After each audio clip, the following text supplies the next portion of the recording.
Ignore her. Welcome back, guys. Tonight's story is about a woman who thought she was joining a friend group and found out she was just walking into a test someone else had already failed.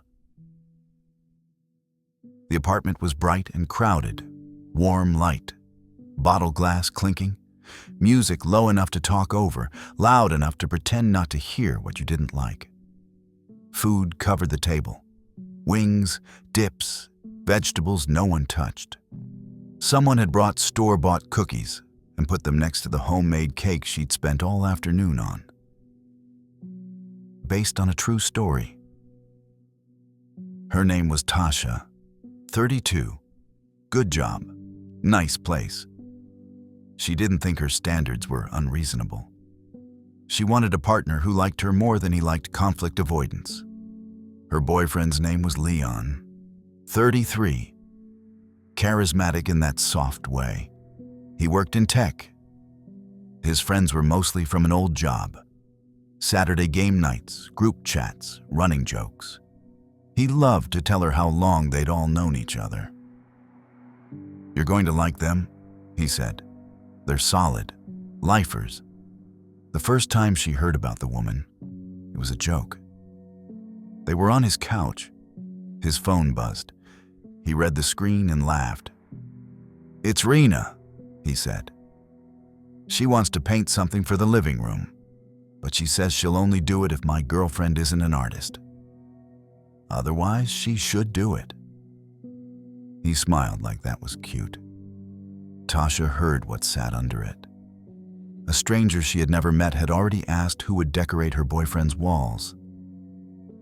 "That's a strange way to say that," Tasha said. "She's like that," Leon said. "She pushes, she's blunt, but she's loyal. Don't overthink it." He kissed her and changed the subject. On the surface, she let it go. Underneath, her mind filed it away.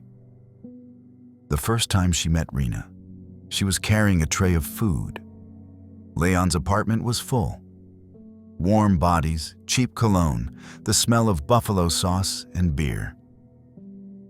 Tasha moved between table and kitchen, topping up plates, refilling bowls. The door opened. Laughter rolled in from the hall. Rina walked in like she owned stock in the air. Late 30s, braids pulled back, hoop earrings, a jacket over one shoulder like she might leave at any moment, like leaving was her decision in every room.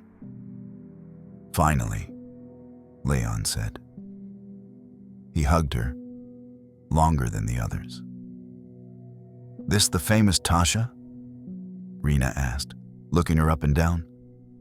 "He's been saying you can cook. I told him I don't trust men's taste in food or women." The guys laughed. Tasha smiled. Rina set her bag down and immediately turned to the nearest man on the couch. "So, how's it going with your princess?" she asked. "She posted another 3-paragraph caption about how blessed she is to have you." He groaned. The others laughed. "She seems sweet," someone said. "Sweet like a toothache," Rina shot back. "You can always tell when a woman's about to be a problem. Voice, clothes, friends. She checks every box." No one said, "Hey, chill." No one said, "She's cool, actually." They just rode the current of her words. Tasha wiped sauce off the edge of a plate. Rina glanced at her. "I could never be the kind of girl who just quietly stands next to a table," she said. "No offense, I'd die. I need to be in the middle, not at the edges." Tasha felt it land. A neat little cut. "You are not like me, and that makes you less." Leon heard it. His eyes flicked over, then away. He took a sip of his drink and changed the topic. It went on like that all night. Rina joked that Leon should wrestle in his underwear. Winner keeps the controller. She said it looking directly at Tasha, like an experiment. Later, when Tasha went to the bedroom to breathe, Leon followed. "You disappeared," he said, voice soft. "You okay?" "Your friend is rude," Tasha said. "She trashed that guy's girlfriend before the girl even walked in. She keeps poking at me, you, us. It feels like she's testing what she can get away with." "She's just like that," he said. "Look, she's been here a long time. We've all had partners who didn't like her. It's always drama. I don't want that again. Ignore her. Don't feed it." He put a hand on her shoulder. "She doesn't want me," he added. "Not like that. She's just territorial about her boys. It's annoying, yeah. But it's not worth blowing up the group." Tasha sat with that. "I'm not going to let someone humiliate me in your house," she said. "If you don't say anything next time, I will." He frowned. "Please don't make it a me or her situation," he said. "I hate those. I won't choose." "If it gets to that," Tasha said quietly, "you won't have to." He kissed her forehead. "You're overreacting. You'll see. Give it time." He walked back out. For him, the conversation was over. For her, it had barely started. Time did not fix it. It added layers. Rina sent Leon memes about overdramatic girlfriends and girls who hate the only female friend. He showed Tasha a few, laughed, and said, "She's insane, right?" Like that made it harmless. At a bar one night, another girlfriend leaned over her drink. "She clocked you yet?" she asked. "What do you mean?" Tasha said. "Rina," the woman said. "She's a pick-me. Needs to be the only girl in the boys' club. Any new woman walks in, she has to prove she's cooler, smarter, tougher. If you don't laugh at her jokes, you're out." She took a sip. "Why do they still invite her?" Tasha asked. The woman snorted. "Option A, they've all slept with her or want to," she said. "Option B, they like how she makes them feel like kings. Option C, they don't respect their girlfriends enough to care. Option D, all of the above." "Why do you stay?" Tasha asked. The woman stared at the condensation on her glass. "Because he's good in other ways," she said. "Because I keep thinking he'll notice. Because it's exhausting to start over at 30. Pick a reason." On the walk home, Tasha replayed that list in her head. Leon's birthday came in December. Tasha took a day off. She marinated chicken, prepped dough for pizza, made dips, frosted a cake. The apartment smelled like garlic and butter and sugar. Leon leaned in the doorway, watching. "You're spoiling us," he said. "You're turning 33, she said. "You only do that once." He hesitated. "What?" she asked. "Just thinking," he said. "It might be better if you skip tonight." The whisk stopped moving in her hand. "Say that again," she said. "I don't mean skip," he said quickly. I know how you feel about Rina, and I know how she gets when she's had a few. I don't want my birthday to turn into some showdown. I just want to relax, you know?" "You want me not there," Tasha said. "I want it easy," he said. For once. She looked at the counter, the trays, the food she hadn't made for herself. "Her friendship is more important to you than your relationship," she said. "That's not fair," he snapped. Then softer, "That's not what I'm saying." "What are you saying?" she asked. He opened his mouth, closed it, looked away. There it was. the moment. He could have changed course. He could have said, "You're right. I've let this go on too long. I'll talk to her. I'll tell her to be respectful or not come." Instead, he exhaled. "Forget I brought it up," he said. "You've already done all this. I'm grateful. Really, I'm bad with conflict. That's on me." He stepped forward, kissed her cheek, and wrapped his arms around her from behind. "You're amazing," he said into her hair. "Let's just have a good night." She let him hold her. She also heard the answer he didn't say out loud. The party started well. People arrived in layers of winter clothes. They complimented the food. They told Leon he was lucky. Someone joked that they'd marry whoever made the wings. Tasha smiled and said she liked cooking. She did. Just not like this. Rina came last. She hugged Leon long and close. She gave Tasha a quick one-armed squeeze. "Damn, you really did the most," Rina said, looking over the table. "I could never. I don't have that wife audition gene." The others laughed. Later, when someone praised the spread again, Tasha said, "I actually enjoy it. It's relaxing." "Oh, the women who like to cook," Rina said lightly. "You're a dying breed, or maybe just a very useful one." Drinks kept moving. Music got louder. Rina got louder with it. She told a story about another guy's girlfriend who couldn't handle the group, complete with eye rolls and impressions. The guy sat there, smiling tight. "She thinks I'm trying to steal him," Rina said. "As if. I'm just making sure my boys don't end up with women who suck. I should start charging. Professional girlfriend screener." "Maybe you should get married," one of the guys said. "Then we'd all be safe." "I should," Rina said. "Then none of you would have problems with your girlfriends anymore." She laughed. Then she turned to the guy whose girlfriend she'd been talking about. "What is her problem with me anyway?" she pressed. "Like, specifically. I want to hear it.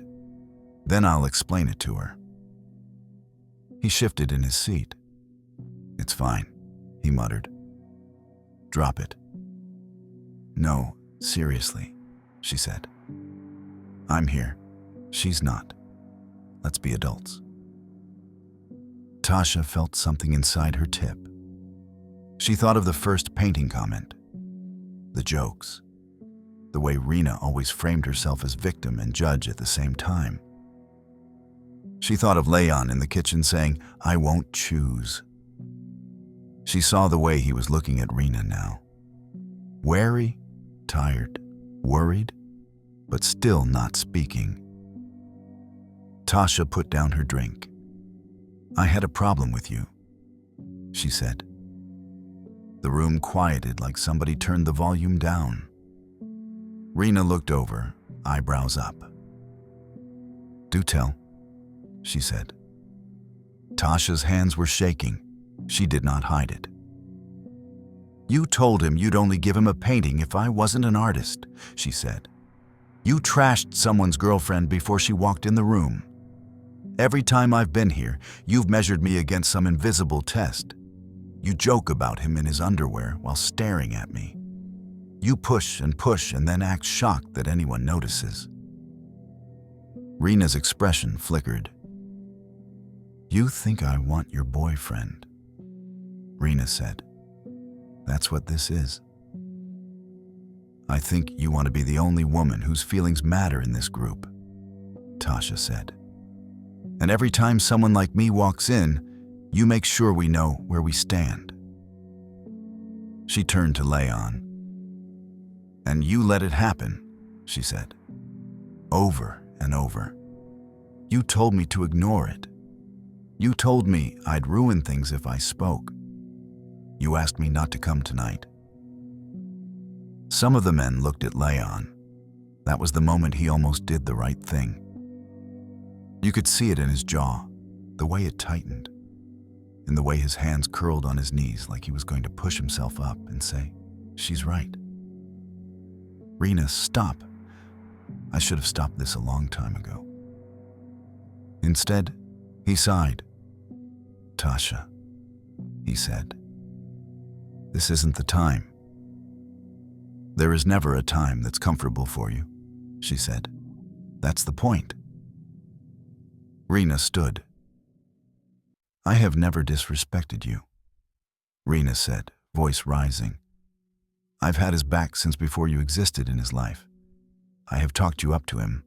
I have told him he's lucky. And now you're doing this? At his birthday, in front of everyone?"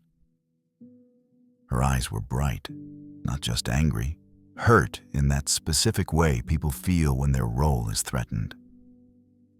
"I'm not doing anything to you," Tasha said. "I'm done letting you do it to me."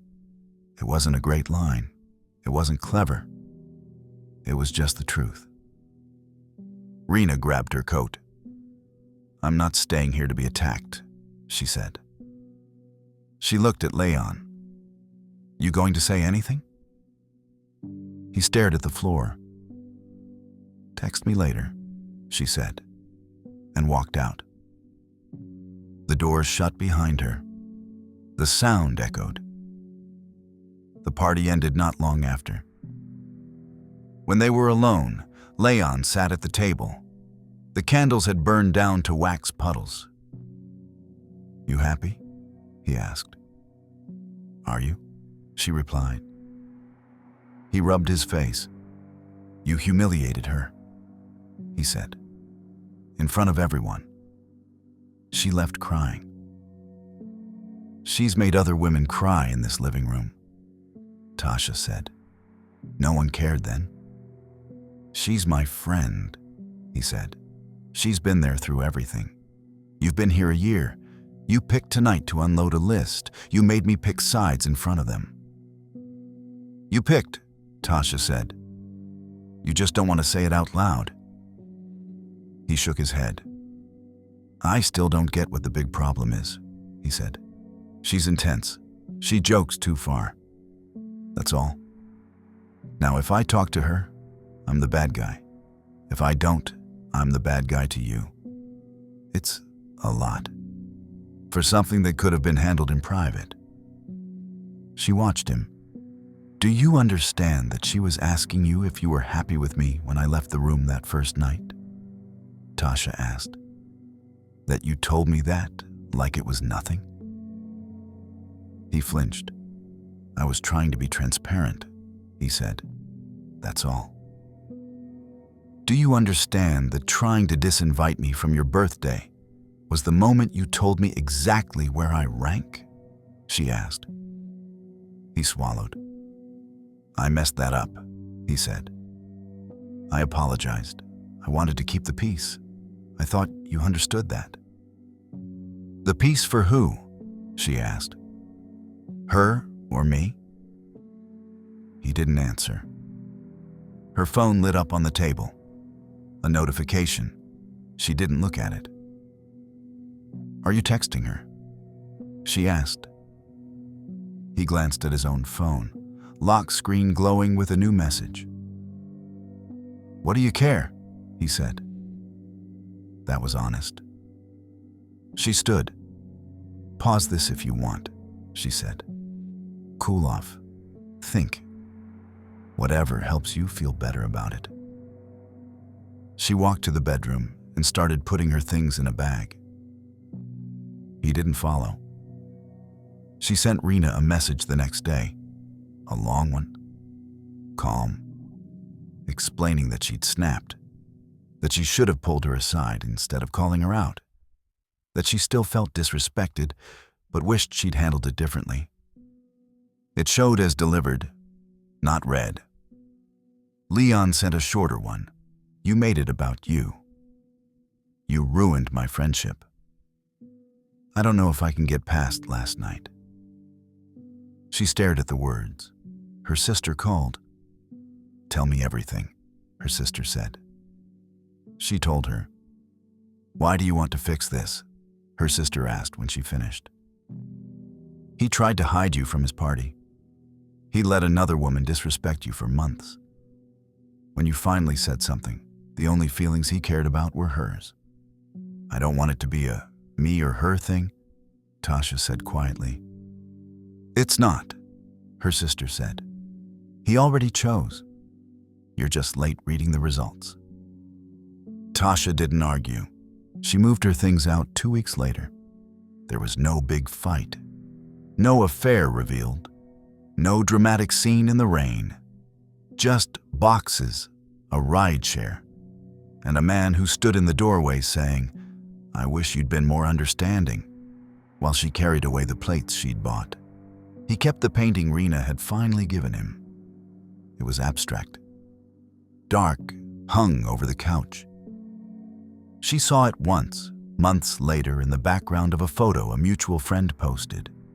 New people on the couch, new faces. Rina, still in the center. A different woman next to Leon, leaning toward him like the gravity in the room pulled that way. One of the comments under the photo said, his girlfriend is so lucky to be part of that friend group. Tasha scrolled past without opening the rest. Here's the part people call the happy ending. Tasha got her own place. She stopped going to events where she was the only new person in a room full of history she didn't write. She learned how to notice the first joke, not the 20th. But that isn't the part that matters. What matters is that there was one night, a while later, when she was cooking wings for herself. Just herself.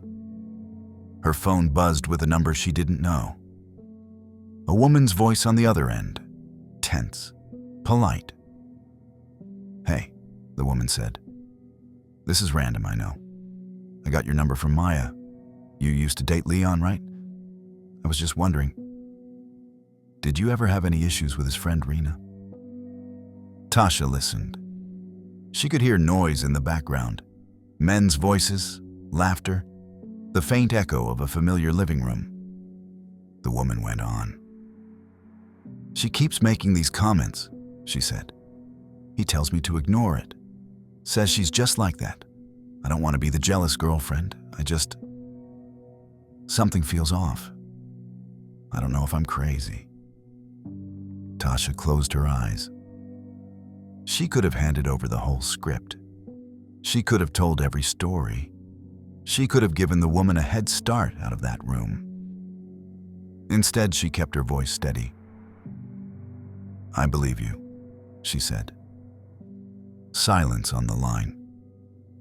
Then a shaky exhale. Okay, the woman said.